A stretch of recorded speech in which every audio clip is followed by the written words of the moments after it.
Hare Krishna. Welcome to My Journey with Kirtan, brought to you by Art of Kirtan. We're very happy today and grateful that Madhava is sharing his story with us, and we're in a very auspicious place on the bank of the Ganges, Rishikesh, very beautiful. So, welcome. Hare Krishna, Bada Hari Prabhu.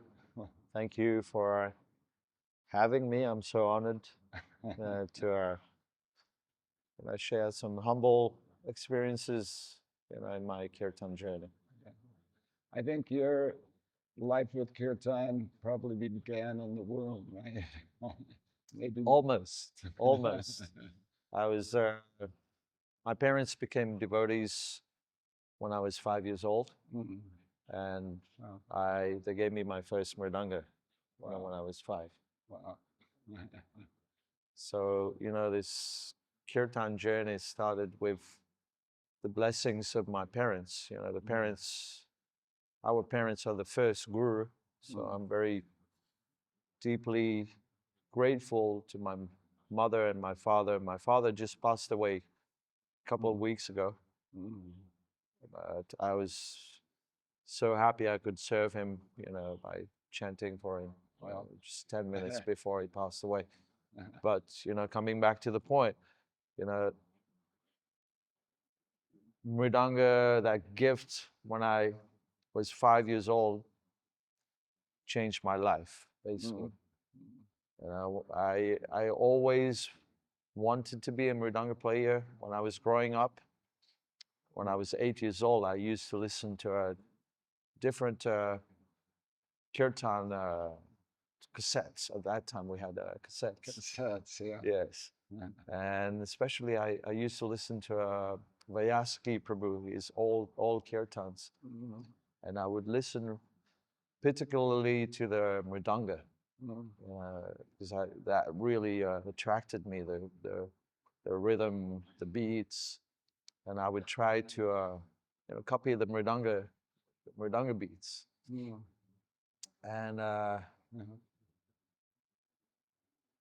I remember when I was a kid, I would go to the temple. My parents would bring me to the temple, and I would bring my small mridanga, and I would play in the kirtan. Well, I didn't know how to play. I would just kind of bang on the mridanga, and the brahmacharis will tell me to stop playing, and I would run to my parents crying. But I just kept listening. The whole process of kirtan starts with Shravanam, with listening. So I just listened to every single sound of the mridanga. And at that time, I was born in Mauritius, small island, just out in the middle of nowhere. So there was no mridanga teacher. Yeah. So I just had to listen and try to copy, the rhythms and the sounds. That's amazing. That's amazing. So you didn't know no teacher, huh? You just No teacher till later. Yeah. Till later when I went to Vrindavan. Wow. So I read on your website also that your parents were able to get you to chant japa also as a young child. Huh? Yes, I grew up in a Hindu family, pious family, and when my father was searching for some kind of a spirituality, transcendental meditation. And then he got it back to Godhead and became a devotee. And we're going to the temple. My dad was still working at that time, and my mom also. But we would go regularly to the temple. But at home, I would, they taught me how to chant japa, which was, sometimes it was fun, but most of the time it was because my parents, asked me to chant japa. I had to. But later it became like, something that I wanted to do, especially on big festival days. You know, I was still a kid, but I would fast on Janmashtami, on Krishna's birthday. I Wow. would fast, and I was chant like 64 rounds, Wow. and this was probably, planting the seed so that now I can, travel and do kirtan Yeah. and spread the holy names. So how did you, so you grew up in Mauritius? I know different devotees that would go there and you would play Madhava for them. And just wondering how it was that you made it to Vrindavan? Yes. So I went to a Gurukul for a couple of months. We had a small Gurukul in Mauritius, and I had a few friends from Mauritius and from Canada.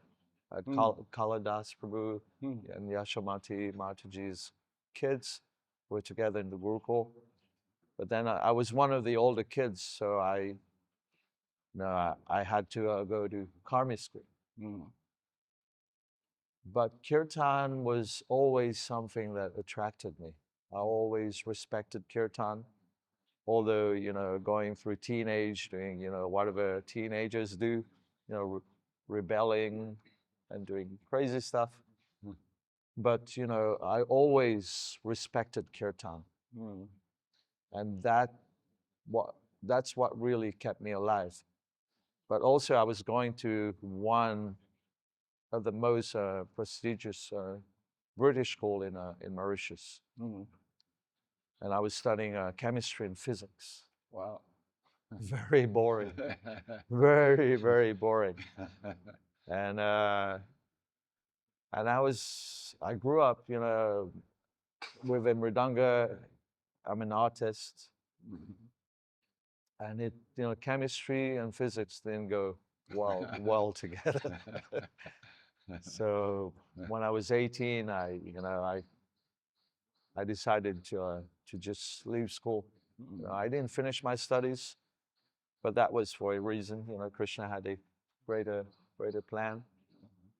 And I told my parents, I told my father, I want to go to Vrindavan and join the 24-hour Kirtan. Because a friend of mine who went to Vrindavan told me, why don't you go to Vrindavan? You love Kirtan. This is the land of chanting the names of Krishna, especially at, the Krishna Balaram temple. They have the 24-hour Kirtan. And so I spoke to my dad. My dad told me Vrindavan is just a small village. There's monkeys. There's no shopping malls. There's no enjoyment. How will you live there? There's pigs everywhere. And I said, no, I want to go. So my mom stopped talking to me. A couple of weeks before I was going to leave, because she wanted me to go to university and have a degree, have a Career. be some kind of engineer or doctor. Indian family. But I made my mind, and I was ready to go. So I was 18. I just turned 18 in October. And in January 1992, I left Mauritius for Vrindavan.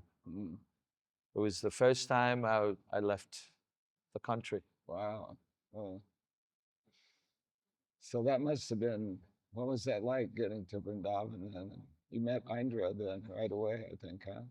Yes, my trip to Vrindavan was quite interesting. It was the first time leaving Mauritius. I was well protected, within the family. And here I was, into this wild journey, to India. And I didn't know what to expect. It was like, the first time I landed in Delhi, it was a culture shock. Yeah. It was right in the middle of winter. It was January 1992. And I remember, I didn't have a taxi to come pick me up. Wow. I got a bus from the airport to go to another bus station, and I caught a bus to Mathura. Wow. And the bus was like in the middle of winter, you know, some windows were missing. So I had that cold breeze, and I come from Mauritius, you know, it's tropical, it's just warm, Yeah. beautiful, clean. Yeah. Delhi is cold in the winter. Delhi is very cold in the Colder than winter, you would yeah, think. Yeah. yes. So I had that cold breeze like blowing in my face, and I'm like, yeah, where did I come? And I had this huge cloth bag, and I didn't know where to put it. There was no space in the bus to put it, so I put it right in the middle, you know, where everyone walks. And I had people like walking on my bag. I'm like, where did I come? It was like such a culture shock. And it was it was about a 4 hour bus ride to Mathura. And Mauritius is such a small island. Yeah. You know, from the north to the south, it's just a 2 hour journey. So 4 hours was very long for me. And each hour we'd ask the bus driver or the conductor, you know, are we there yet? How far? You know, I was so worried. But then finally got to Mathura, took a rickshaw, got to Krishna Balaram temple, stayed the first night in the guest house, and I went to the temple, take darshan of the deities, and I sat down just with my jeans. But just before coming to Vrindavan, I had long hair, I had a very long hair. And when I came to Vrindavan, just before coming to Vrindavan in Mauritius, I shaved my head completely. Wow. Not even a sika. I just shaved everything. I just wanted to forget about my crazy teenage, you know, life, and just start something new. So I was sitting at the 24-hour Kirtan Mandali. And then somehow or other, some devotees just gave me the mridanga. You just looked like a mridanga Yeah. And, you know, I was playing, there was one devotee chanting. I played. And then when that kirtan finished, there was this gentleman, this devotee came with red beard and red hair. And he said, you play nice mridanga, why don't you join the 25 kirtan? I said, yeah, actually I came to join the 25 kirtan and I have a letter of recommendation for Indra Das. Oh. He looked at me and he had a, you know, a smile on his face. And he said, I am Indra. I'm Indra Das. I looked at him, I'm like, oh, this guy with red beard, you know, funny looking, you know, eccentric. Yeah. Then he said, oh, why don't you move into the ashram? So that was the beginning. And I moved in, and I didn't have the ashram. It was very, very simple. You know, I didn't have a mattress. I slept on a mat. And my friend in Mauritius gave me a sleeping bag, which, well, the zip was broken. And it was my first time experiencing winter. December. It was like 2 degrees, you know, freezing cold. From my room to the shower, I had to run, you know, take a cold shower. There was no warm water. Wow. Take a cold shower, run back. And I was thinking, why did I come here? Yeah, this is like so austere. Yeah. But you know, I thought, you know, I'm just going to do this. I put my mind. I came here for a reason. I'm just going to stick at it. So you immediately started playing Mridanga for Indra then? No, actually, I came in January 1992, and in February, you know, we started. Indra Prabhu started recording Chintamani Nam, and he already had. Those are his first cassettes. That's right. The blue and yellow cassette. Yes. There were 2 of them, right? There's 2 of them, yeah. Yeah. And Indra Prabhu had a mridanga player, Gopinath Prabhu. Yeah. from Indonesia, Holland. Uh-huh. And he played mridanga, and Ainda Prabhu asked me to play kartals. Mm. And this cassette was recorded in his room, a very funky room, cow dung. For those of you who know Ainda Prabhu's room, it's just amazing. He's such an artist, and he made this, peacocks and beehives all out of cow dung and mud. Really amazing. So we sat in his room, and he said, "Oh, well, the kartals has a very piercing sound."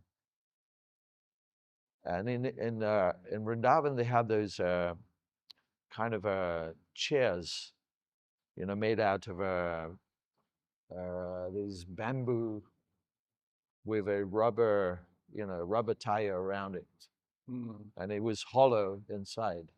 So he said, "You play kartals inside inside inside of that chair, yeah, because it's gonna cut the sound." I'm like, "Well, I can't see my hands." So then that's how I started, developing my hearing. I didn't have to see my hands. I just had to feel, what was the rhythm, and what I needed to play. So I closed my eyes. I felt, Ainda Prabhu chanting. He played the harmonium.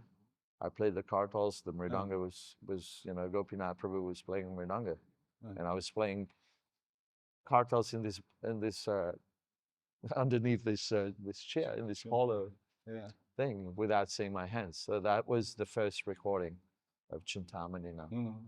So they actually multi-tracked it then, right? You did the chorus later and things like yes, that. Yes. Ainda Prabhu had, this professional Sony recorder.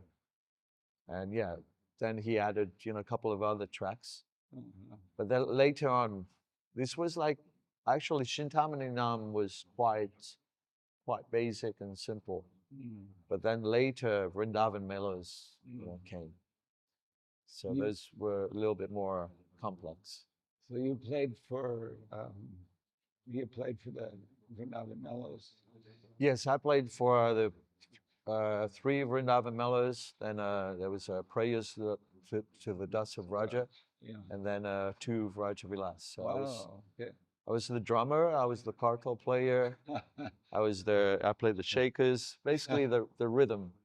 Rhythm section. So that was all multi-tracked then. It was multi-tracked. Because when you hear those recordings, you'd swear it was like live in the temple room or something. Yeah. I mean, most of it was done in the temple room at night, around 11 o'clock to 3 o'clock in the morning.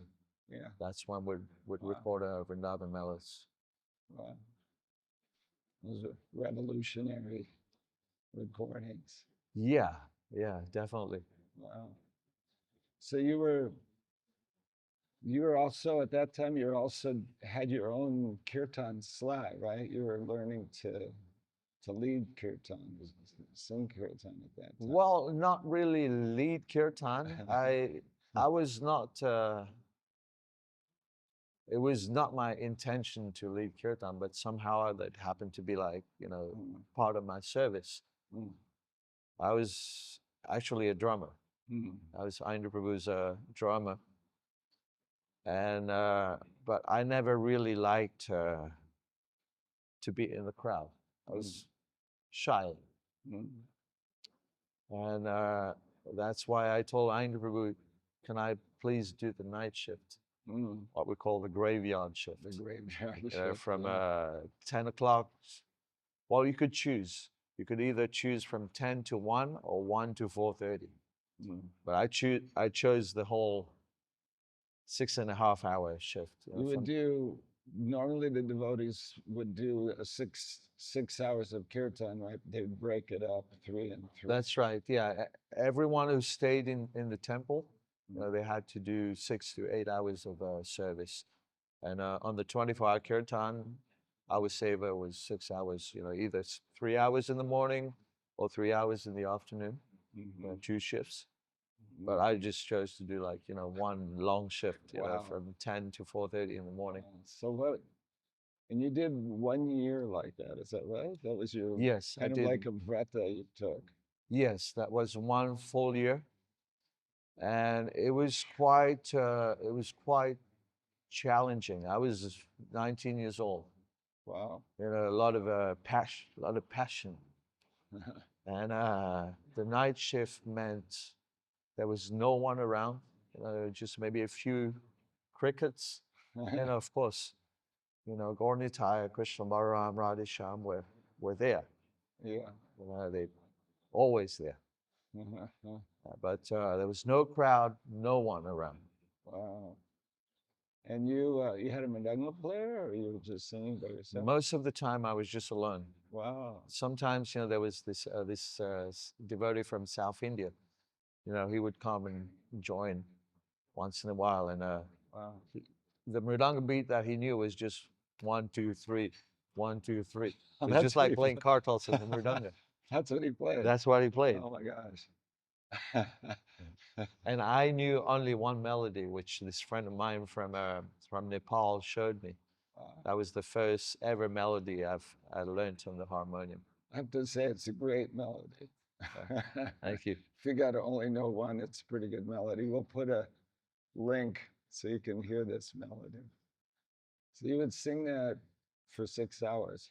I would sing that for 6 hours because that's the only melody I was stuck with, and it was quite a challenge for the mind. Many times, I would Wow. I would chant. I would start at 10 o'clock. Living in an ashram, living at the temple, we have regulated times when we'd have breakfast, lunch, and dinner. And dinner was at 8 o'clock. It was just a glass of milk with some puff rice, and that was it. Lunch was at Lunch was at 2, 2. but lunch was so oily and spicy. I couldn't really eat much. I just had some chapatis, some dal, some rice.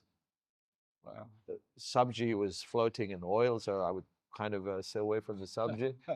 And some salad. And salad in India means cucumbers and carrots. Yeah. Right. So it was pretty austere. So by 8 o'clock, you were hungry. 8 o'clock I ate. I was okay, but 10 o'clock I would start my shift. Right. I was still fine. But then around, midnight, 1 o'clock, I would hear these growls in my stomach. And I'm trying to like focus my mind and, and chant and focus on the mantra. And I was just getting distracted because I was hungry. And, many times I would look at the clock, it would be like 1 o'clock. And I'll still be, chanting. And 1 hour later, I would look at the clock again and it'd still be like 1 o'clock. And I'm like, it's not possible. What's happening? And the point was like, I was not focused, and time was just like taking forever, to come to that 4:30 Mangala Arati time. Wow. So you really had to learn how to focus. I was forced to to learn how to focus, which was a blessing in disguise. It was. Now when I look back at that time, it was really tough. But there was days when I was really trying to sincerely, my dear Lord, please help me to control my senses, help me control my mind. Please help me connect with the mantra. I really want to chant your names. Then, that 6.5 hours would just go by in a flash. Wow. It shows that, the holy names, it doesn't matter. Time doesn't matter. Yeah. You're on spiritual, realm. you're in spiritual time. When you are actually connecting with the mantra, sincerely trying to appeal, my dear Lord, please engage me in your service. I'd say Krishna reciprocates. Yes. And gives you that grace, that mercy to enter in. But once in a while, I had this Gurukuli friend of mine, Krishna Das from Canada, Kala Prabhu's son. He came for a couple of months and he joined the 24-hour Kirtan. And he joined me on my night shift. And few times, I would tell him, you keep the mantra going. I'm just gonna go. I'm just gonna go and come back. Because most of the time it was just myself. Wow. That means no toilet breaks. Wow. We had to keep the mantra. I had to keep the mantra going. The no toilet breaks. That's the vrata. Yeah, that's the vrata. Mm. It either makes you or breaks you. So when he was there, I would tell him, okay, you wait here. I'll be back in a couple of minutes. And I would go to at the Krishna Balaram temple. They had this the Mahaprasad booth where they would sell a Mahaprasad, and there was this marble table, and underneath they would keep all the Maha, and that marble was broken in half. So I would lift the half of the marble, put it on the other half. It was heavy. And then there was this kind of rotten plywood underneath. So I would lift the plywood, and there was all these maha cakes. So one day I stole like a whole cake, and I put back the the marble, and I went to Krishna Das. I said, "You eat half of the cake, while I keep the mantra going." We had to survive. We had to keep the mantra going. We'd do anything for that. Wow. And so this was some fun part of Youthful the pastimes. the night shift. Wow. So how long did you stay in Vrindavan? I stayed in Vrindavan for 6 years. Wow, Yeah. 6 years. And then it got to be too much, or you just had to take a Well, break? then I think it was, the point of my life where I had to move on, and I went back to Mauritius, and I tried to study something. I was studying fashion design, too many You're wild. still able to utilize that. Yeah, it's a little bit. Yeah, too many wild people. Then I worked for my father's business for a year. But still, keeping, kirtan, going. Wow. So then, how did you segue into doing full-time kirtan, doing kirtan as a service? It's interesting because even up until this point, you weren't leading kirtan. Yes. Exactly. You weren't like trying to direct a crowd or anything like that. Yes. So the last day I was leaving Vrindavan, I went to see Aindu Prabhu in his room. I told him, it's time for me to leave. And he had this very sober face. And he looked at me, his tears. Aindu Prabhu was, very heavy. He had red hair, red beard, very passionate. If you wouldn't sing in kirtan, he would like slap you, in front of people. I once saw him. There was this devotee. I wouldn't name it. No names. This devotee was like really spacing out, playing kartals, speeding up and not chanting. And he grabbed that pair of kartals from that devotee and threw it across the room. He didn't even look where he threw it. But I was playing mridanga and I was watching. I was watching the kartal going, and it landed in someone's head. Oh my God. And he gave one big proper slap to that devotee. And he said, "You focus, you chant." And he shouted in the microphone. And I was playing mridanga. I was stunned. I didn't know what to do. I was like, scared. Wow. And then then I thought he was funny also. So I turned around and I started giggling because it was so funny. But yeah, the day I was leaving, Indra Prabhu, he had tears in his eyes. He said, "I trained you up as my mridanga player." He said, "Who's gonna play for me now?" Oh. Then I told him, "You're gonna find so many mridanga players. There's so many who wants to play for you." And he said, "No, but not as you, because you can feel it." Mhm. And then Yeah. he told me, "Wherever you go, don't stop practicing your mridanga, and always chant the holy names, even if you have to chant to the four walls." Mhm. So these were, a couple of his instructions, and I tried to take that seriously. Mhm. Went to Mauritius. I was kind of a little bit spaced out in Mauritius. Didn't really know what direction my life was Mhm. going to take, but somehow or other, my wife Radhika, she invited me to come to the farm, Mhm. where she was staying, and we're doing kirtan with the devotees there. So Mhm. that kept me, So in the. you started leading kirtan in Mauritius then with Yes, I started singing a little bit, but mostly playing mridanga. The devotees would sing. I would play mridanga. Once in a while, I would sing a little bit. But then I moved to England, Mm.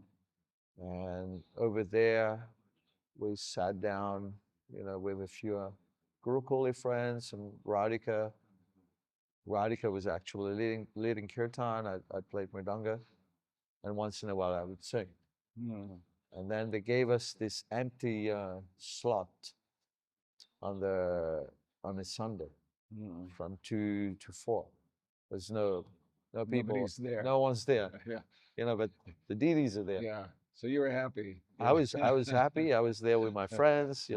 My wife was there, and then Prabhupada was there, and temple room was empty, but a few of us was there, like-minded people.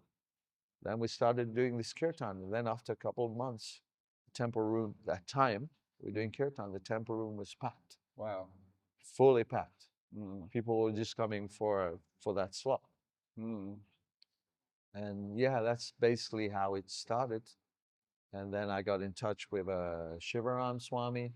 Mhm. He invited me in the year 2000 to New Vrajadam in Hungary Yeah. for Janmashtami.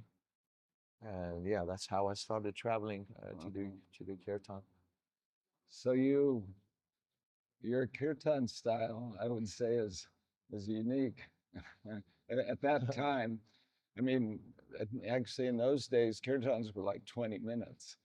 Yes, And you had to get it going within 10 minutes, otherwise people would be bored or something. true. So this meditative kind of kirtan, just keeping one melody for a long time was new, I think, to most of us.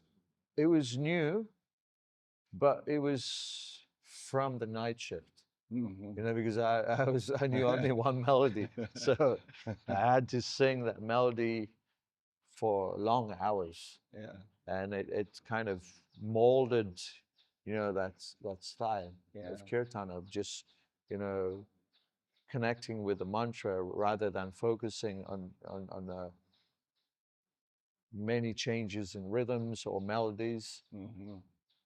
So it pushed me to like really focus into a meditation, Mhm. Yeah. connect with the mantra, and one mantra at a time. Just put all the love, all the love. I hope one day I get some love, but some kind of sincerity, and appeal to the Lord. Uh, so that's how this style of slow meditative kirtan started. But also it picks up. But Yeah, it takes a while. takes a while. Yeah, have to be patient. Well, I've seen people that know Kirtan, they know what to expect. And Yeah. they're ready to, even at Woodstock, I was amazed. Woodstock's this wild pop festival, and we have these kirtans till 10, 11 o'clock at night, and then your shift is there, and you would start chanting, and all of these wild, crazy people would sit down on the floor cross-legged and start meditating. You know, it was beautiful. Yeah, I think one thing is that there needs to be a conviction in the heart. Mm, You know, the main thing is to pray to the holy names. mm, You know, it's doesn't matter what style of kirtan we do. It's that prayerful mood. You know, just being humble. You know, and trying to serve the holy name, not use the holy name in our own, you know, for our own name, fame, adoration, you know, whatever comes with, you know, with chanting, you know, but really trying to chant for the Lord. You know, Srila Bhaktisiddhanta Saraswati Thakur, you know, he says very clearly, you know, kirtan is meant only for Krishna's pleasure, not even for our own pleasure. You know, many times, you know, people come here and say, oh, we enjoyed the kirtan. yeah. You know, this was, we danced, we really enjoyed it. But it's meant for Krishna's pleasures. It's meant for Krishna's enjoyment. Because when Krishna is pleased, then we feel much, much more happiness in the heart. It's an actual pleasure in the heart. Yeah. Well, we've taken a while. Maybe you could, for those of you out there who want to do kirtan or are doing kirtan, maybe you could share some advice, some way to approach holy name or some realizations. Yes, the very first thing is, you know, always be humble. You know, kirtan is not a performance. It's not about, you know, showing our musical talents or beautiful voices. You know, everything that we've got comes from the Lord. Mm. So we have to use those talents to glorify the Lord, to make that gift valuable. Mm. You know, I used to be Inder Prabhu's mridanga player, and you know, many times I would just watch my hands, how Mm. fast it was going on the mridanga, and never sing. Uh-huh. And for one whole year, he would call me to his room every day after kirtan, and he would lecture me for 2, 3 hours how I was not the best mridanga player. He said, "Your mridanga playing is zero." I'm like, "Why?" I was 18. I was 18 years old, and he said, "It's a big zero if you don't put a one before it, and that one is the chanting of the holy names. Mm. You know, zero has no value, but kirtan is all about putting Krishna in the center, putting the mantra in the center, and glorifying Krishna in the form of the holy names and falling in love, hopefully one day falling in love with the mantra." Wow. Mm. That's nice. Indra also stressed chanting 16 rounds also. There's a there's like a prerequisite for kirtan. once, once I asked Radhanath Swami, you know, what is more important, you know, chanting kirtan Mm. or doing japa? And he said both feed each other. You Mm. know, if you chant good japa, automatically your kirtan is gonna, you know, have, you know, good sentiments, good feelings, you know, Mm. and it's going to deepen the faith in the holy names. Mm. So both are very important. And there was this Gurukuli once, you know, he challenged Ayendra Prabhu. He said, Harinam Sankirtan is the Yuga Dharma, Mm. not japa. And Ayendra Prabhu got really, he turned red. He got really angry. He said, I chant 64 rounds or more. That's why my kirtans have some shakti. Mm. You can't even chant 16 rounds and you expect to lead kirtan? He said, you finish your 16 rounds and then you lead kirtan. Mm. So it is very important. That sadhana, spiritual practice, it's so important because this is the base of our kirtan. Or else it's just lip service, it's just musical talents. But that sadhana, this is what really gives us the strength, that connection with the holy names. So important for anyone who wants to do kirtan. This, I'm no one, but this is just very humble request. Good advice. Thank you. And you always say when you start kirtan, chant loudly, chant with your heart. Yes, I mean it's a reminder for myself. This is not a performance. Chant from the heart, meaning we have just be sincere. Be sincere. Yeah. Wow. Thank you so much. Thank you. So much. Thank you, Brother Hari, for Yeah. Thank you so much. you are such an inspiration. You're so, an inspiration so for me. Thank you. So thank you, everybody, for joining us. Hare Krishna. Hare Krishna. Prabhupada.